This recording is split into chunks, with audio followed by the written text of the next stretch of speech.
Welcome to 2022 year of movies in review, I guess. So these are the movies that I watched this year. I saw most of these in theaters, except for the ones that obviously didn't even have a theatrical release. And so these are movies that came out this year, 2022. Well, I guess it's 2023 right now, but so yeah, last year, whatever. And the criteria are that the movie had to come out in 2022 and I had to see it. And that's basically it. I watched a whole lot more movies than just this. Like, if I was ranking all the movies I've seen this year, The Plague Dogs would certainly be up here in the S tier. But yeah, let's just start. So, Avatar The Way of Water. The Way of Water is just a straight sequel to Avatar. If you liked the first movie, you'll like the second one. It really is just like that. Um, I liked it. I'm going to put that right in the A tier. I really liked this movie. It had a lot of stuff that I felt were. It was there. There was a lot going for it, but I need to see it again. I need to wait until I can get my hands on my own 4K Blu-ray before I pass final judgment on this movie. It was a brilliant theater experience, but it's just such a massive, heavy movie. I feel like I need to watch it again to really digest it. And here's hoping that we eventually get a 4K release of the 2009 film, because holy cow, I tried watching the Blu-ray copy and it doesn't do it for me anymore. This is a movie that needs the highest resolution. So let's see, Black Adam. I'll just put that in the C tier. It was okay. It had moments that I enjoyed. The older guy, he was basically the best character in the entire movie, and of course he was the one who had to die. I heard that now that what's his name, Gunn, the guy who directed Guardians of the Galaxy, now that he is basically in charge of DC, Black Adam is like the last movie of that continuity, and that they're going to reboot the whole thing. They're just going to be like, okay, fine. The old DC universe for movies just wasn't working. We are going to start over from scratch and make something that can compete with the MCU. So I don't know if that's true. That's just what I heard. But if that is true, then Black Adam was the last of that, I guess. But yeah, Black Adam was all right. Dwayne Johnson, he played the most Dwayne Johnson character ever in this movie. And if you like Dwayne Johnson, I'm a pretty big fan of him, then that's just okay. Let's see, Black Panther Wakanda Forever. Yeah, I'm gonna put that in a B. Like, it was alright. Like, the thing that I just really didn't really like was the whole other civilization of sea people that just happened to be the other ones who used vibranium ugh. And the final battle scene where it's like, hey, let's just take one warship to go to battle with it, and they have like no weapons but spears and some energy shields. It's like, yeah, it's the fantasy, and in this fantasy, guns and, modern aircraft carriers and, modern military can't hold a candle to whatever Wakanda can put out. That's just part of the fantasy. But even still, I kind of felt like that was dumb. I felt like Shuri becoming the new Black Panther, and it didn't feel that satisfying to me. So I think that the first Black Panther is the superior movie. Everybody talks about how like the CGI at the near the end of the movie was really bad. I guess I need to rewatch that movie so I can get a good idea of it. Let's see. Let's do the next live action movie. Top Gun Maverick. Ooh, this is a toss up. Do I put it in S or A? I'm going to put it in a high A. I think that Top Gun Maverick is a very good movie. I had never seen the original Top Gun until this year. And then when I sat down and watched it, it was just kind of whatever. Like, I have no idea why it became super popular. Like, I had been aware of the theme song, the Highway to the Danger Zone. Yeah, like, I'd known that song since I was a kid. but I'd never actually seen the movie. And now that I have seen Top Gun, it's like, ugh, you're just not great. But Top Gun Maverick, boom, blew it out of the water. Actually, a really good movie. And I think one of my favorite things about it is that they really are in real F-18s and they're pulling real Gs. That is just the coolest thing, that they're doing it all for real. Like, sure, they could mimic it in like a simulator where they can, have you be in a centrifuge and generate some G forces. But the fact that this movie like has real flying, there's obviously a whole lot of doctoring and movie magic along with it, but like the fact that principal photography had some real F-18s in this day and age is kind of nuts. And beyond that, the story is actually good. And it's like, it references the good parts of the original Top Gun. It's like, ugh, seriously, him walking into the women's bathroom to follow some girl, like, oh my goodness, that was just the worst. Let's see here. The Ice Age Adventures of Buck Wilde. So I'm just gonna be honest, this is in the C tier, although I'll probably put it ahead of Black Adam.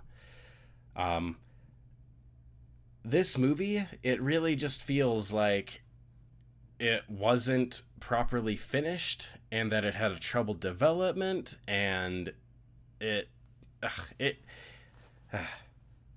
but at the same time, it wasn't totally without any redeeming qualities. It plays off of the best movie in the Ice Age sequels, Ice Age 3, Dawn of the Dinosaurs, because Buck is seriously one of the best characters ever in that series. Yeah, the way I feel about Ice Age is Ice Age 1 is its own movie. It stands on its own, and it has no sequels or follow-ups. And then Ice Age 2 is a sequel or follow-up that doesn't really, follow up with the themes and story of the first movie. Basically, what it just does is like, here are these characters, and here's a variation of them, and we're going to have a new continuity going from there. So Ice Age 1 is separate. Ice Age 2 through 5 are their own separate thing, and they have good things in them. Like Ice Age 3, that movie is aces. But, so the Ice Age Adventures of Buck Wilde is a continuation of that, and it's just kind of weird. I like Z. She's a pretty neat character. I like how she's good friends with Buck, but there's like zero chemistry between them. It's like just friends, co-workers, partners in crime fighting, but yeah, there's no romance at all, and I like that.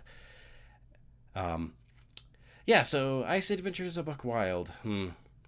Like, unless it's not bad. Well, there are bad parts of it. They should never have made Crash and Eddie main characters in a movie that's called The Adventures of Buck Wilde. Yeah. Let's see, what's next? Let's do Turning Red. Turning Red, I'm going to throw in a B. I liked it. Actually, I think I'll put you in front of Wakanda Forever. So, Turning Red is Pixar starting to move out of their old art style. Like, people often say that Into the Spider-Verse is responsible for all these new changes in art style. And I don't know if Into the Spider-Verse really influenced Turning Red, but I really do like more cartoony art styles in 3D. Turning Red is more like a CalArts art style, but it actually works because Pixar actually wants something to look good. So all those nasty looking shows like Steven Universe, oh my goodness, I'm never going to watch that show because it just looks so ugly. They took, a bunch of the features of that and made it into a movie that actually works. The movie has a lot of cringe in it, and it's intentional. It didn't really bother me that much, although my brother, he said like the cringe in it was way too much for him. So yeah, Turning Red, pretty good. Let's see, Sonic 2. I'm going to put you actually ahead of Turning Red. Actually, if only there was a in between. Sure, I'll just throw it at the bottom of the A's because Sonic 2 is actually a good movie. Whereas Sonic 1, like, it felt like it just didn't have what it took. It's like Robotnik wasn't in it nearly enough because he's like the best part of the show, and Sonic being on his own, like the one solitary cartoon animated character in an entire world of humans, like that didn't really do it for me. But as soon as Sonic 2 happened, and we get Knuckles and Tails, and we really get some semblance of quality, I guess. Like, yeah, I think that Sonic 1 existed solely so that Sonic 2 could, because Sonic 2 is such a better movie. And Robotnik is even better in there. Holy cow, if they don't get Jim Carrey to be Robotnik in Sonic 3, that'll be so sad. I hope they can get him, because I heard like he's planning on retiring pretty soon. So yeah, Sonic 2, I'd put it in a rank between B and A, but I'll just throw it at a low A for now. Let's see here. My Father's Dragon. So, this one is visually, this is a low S or a top A. But as a whole, this movie is right there with Sonic 2. It's somewhere in between B and A. I'll throw it behind Sonic in the A tier. Because holy cow, Cartoon Saloon did it again visually. In terms of the story, I really didn't like it. In terms of the characters, the monkeys on the island. I don't really like animated monkeys. I feel like if you're gonna have a world of talking animals, try to do anything but monkeys. Seriously, monkeys are so similar to humans. Like, what's even the point? So yeah, My Father's Dragon. I'm actually gonna throw that down here into a higher B. Just for the story, it just wasn't that great. But actually, the visuals, throw it back up here. I focus on visuals. My Father's Dragon did such amazing things with its visuals because it took a very, like, forced perspective art style where it's like, these characters are almost like, a modern version of that Egyptian art style where they're very flat placed onto a plane. Not at the level of like Peppa Pig, but it's up there. And then they animated it incredibly. Like, when the dragon turns around his head, it's like, wow, you actually managed to get some good perspective and different angles on that face and made it talk well. Holy cow. So yeah, visually, My Father's Dragon is really good. Story-wise, characters, especially like the beginning with him and his mom moving to a new city. Like, that was just depressing. Like, there's ways of making hard situations work. Like in The Iron Giant. Like, yes, it was also hard for a mom and her boy, but in The Iron Giant, they just made it in a more presented it in a more appealing way. So, let's go on to Luck. Luck, I'm going to put in... I wish there was another between B and A. This movie is so mixed. I'll put it at a high B. So, the main character, I can't even remember her name. She is the most boring main character I have ever seen. Maybe not ever, but she is so boring. She is just... ugh. Like, the real main character of the movie is Bob, the cat, and he's amazing. He's awesome. He has a good story arc. Like the main girl character, she doesn't even have a story arc. Like, her entire thing is like she doesn't change, and the fact that she's already, too good is what is able to get things happening in the land of Luck. So, she is just the worst. But there's a ton of other things I do like about this movie. Bob, I didn't really like the twist where the creatures in the land of bad luck, they are like, oh, what do you even call them? Like, they're not bad people, they're not bad characters, but there is a bit of anonymity between them and the people topside. Ugh. And the dragon was cool. I did a complete animation on her. But, yeah, so, in fact, I'm going to throw you even further down. Because you didn't lean into your strengths. And you're also a streaming exclusive. Because I would want to buy you in 4K, because I would want to rewatch this movie just for Bob. But, holy cow, ugh. You know what? I'm going to say that the bad outweighs the good. You are good down to C. Luck has so many problems everywhere that even the parts I did like and some good visuals and some good character animation can't save you. Now, let's see. Let's do Chippendale Rescue Rangers. Chippendale Rescue Rangers, I'm going to throw in a low A. So, this movie does have problems. I kind of wish that the 2D main characters were actually 2D instead of being 3D with, some forced perspective filters and whatever on them. But that aside, this movie is basically the continuation of Who Framed Roger Rabbit. Where it's, here's the real world, and cartoon characters really do exist, and they are just in there. And I liked how they framed it kind of the same way Who Framed Roger Rabbit did, where the animated characters who live in the real world, they can get in front of a camera, and they can make cartoons that way. And, and just the sheer fact that they were able to get so many cameos. Like, this was made by Disney. There are a lot of not Disney characters in there. And also, it is like another Who Framed Roger Rabbit because it's all about the mystery. Although, the mystery is like, whatever. You're really there just for the ride of things. So yeah, Chippendale Rescue Rangers. I liked you.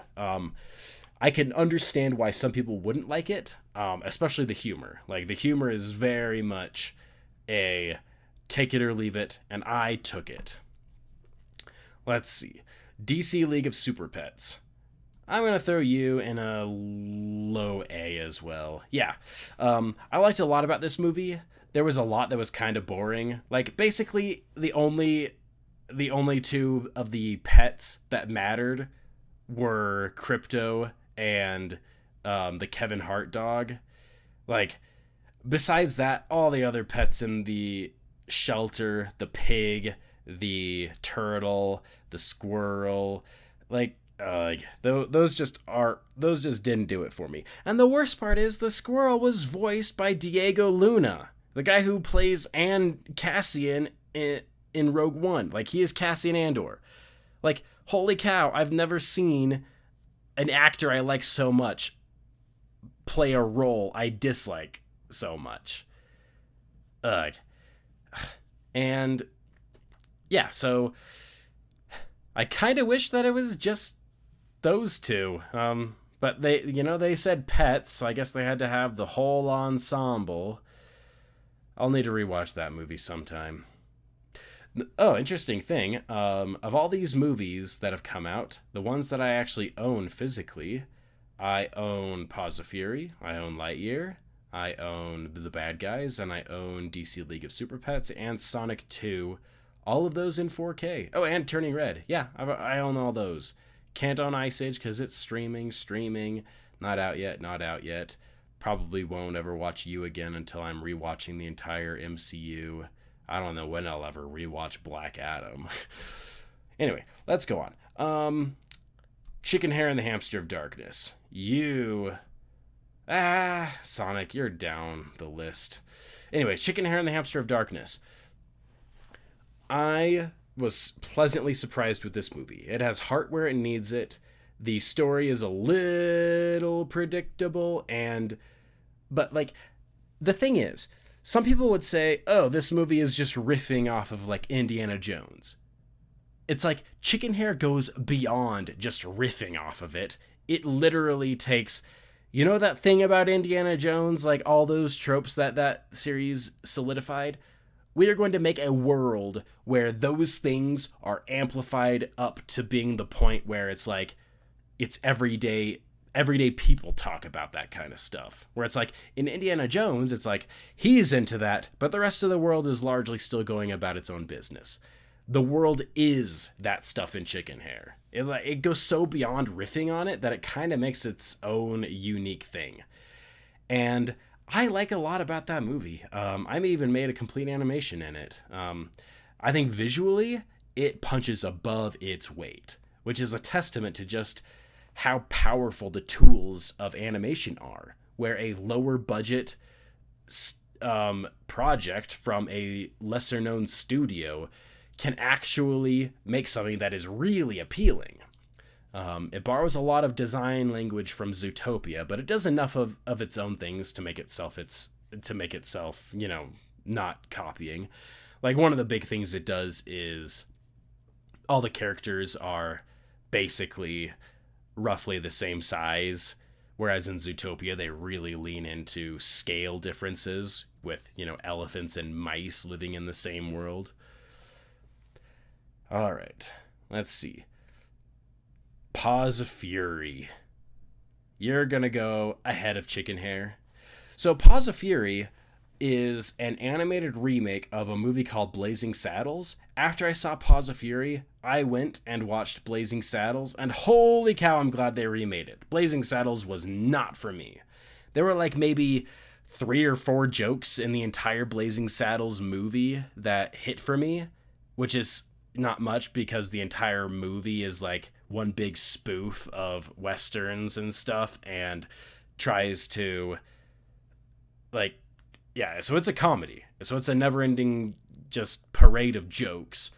And the thing with comedies is if you do like the jokes and they hit, then the movie did its job. But if a ton of the jokes just don't, then you're just not there for it. Paws of Fury, I liked. I felt like it had some... It straddled the line between trying to be a lot of jokes, but then it also straddled the line of also trying to have some actual heart. And I think it did a pretty good job. I rank it pretty good. I like it, and I do own it. Not in 4K, because there was no 4K release, but I guess Blu-ray will do all right for it. All right, here we come. I like Lightyear.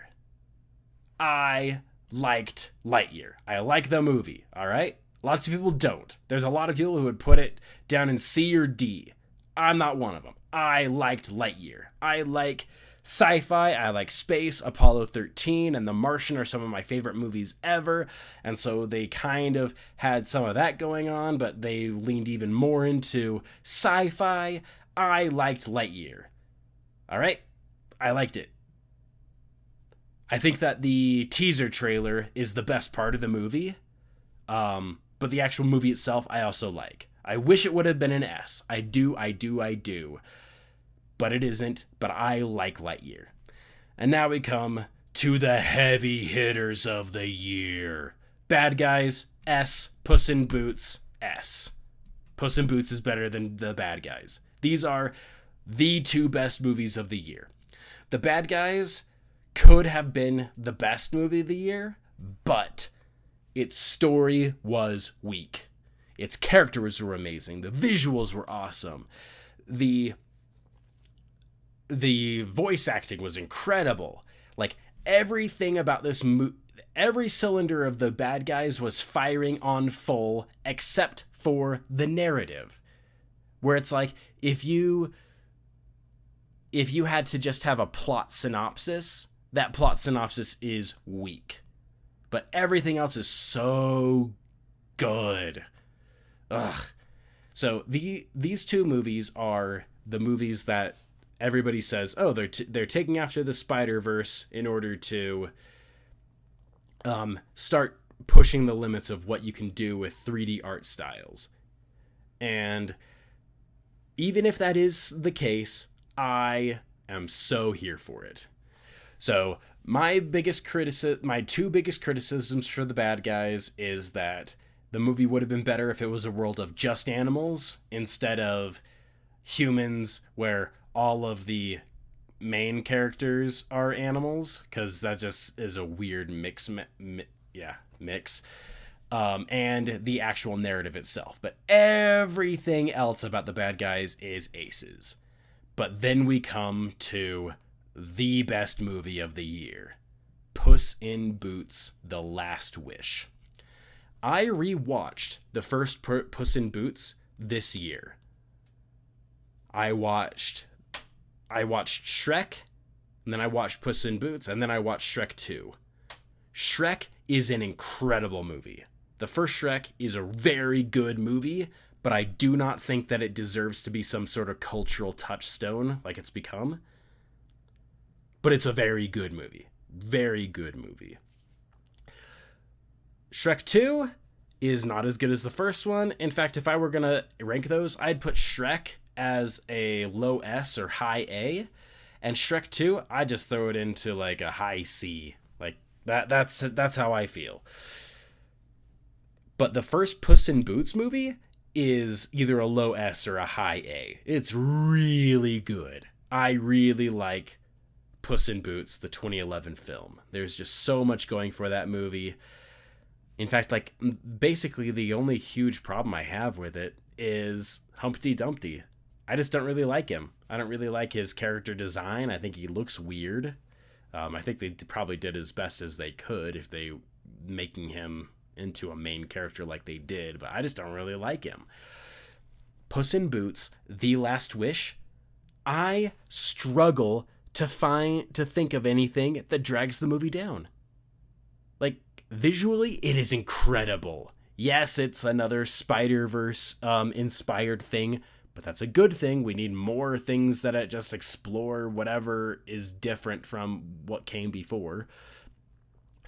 And it's just like the craziest thing. How does a sequel to a spin-off of Shrek end up being so good and actually nail the art style change? Ugh. Visually, the movie is incredible. The narrative is actually very compelling. The characters are so good. The wolf in Puss in Boots: The Last Wish is probably one of the greatest animated antagonists ever. Oh, and I'm not going to spoil anything because there's still people who haven't seen it. Holy cow, that wolf steals the show. In fact, I would say if there was going to be a weakest part, it'd probably just be Goldilocks and the Three Bears. And even then, it still works. Like, the weakest part of the movie that I can think of still works. Like, I don't really hold it against the movie. So there you have it. The best movie that I saw that came out in 2022 is Puss in Boots: The Last Wish. Thanks for watching.